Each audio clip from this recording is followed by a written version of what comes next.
صدها شترمرغ امو با وقار در دشت‌های ازبکستان قدم میزنند. 3 سال به این سود در محله باغستان فرغانه شرکت مشترک ازبکی و بریتانیایی به پرورش این نوع مرغ‌های عجیب مشغولند.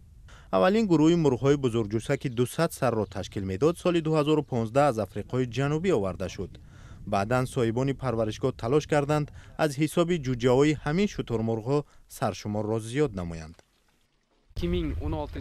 در سال 2016 ما از 600 دانه تخم 350 جوجه گرفتیم. البته هنگام مطابق شوی تعدادی از آنها نابود شدند. گوشت شترمرغ روغن و خلسترین ندارد و از این حساب در بازار جهانی نرخ آن گران است. از چرم آن پایافزال و جزودان و از پرهایش بالشت آماده می نمایند. شترمرغ یک ساله 120 کیلو وزن دارد و از آن 25 کیلو گوشت و تا 2 متر مربع چرم می گیرند. اما با این همه برای پرورش مرغ‌های بزرگجثه شرایط خاص لازم نیست. شترمرغ‌ها مستقلانه در چراگاه‌ها می‌چرند و تا به 18 درجه سردی تاب آورند. حالا صاحبان پرورشگاه نقشه دارند که استحصال گوشت شترمرغ‌ها را به خاطر صادرات به کشورهای دیگر بیشتر کنند.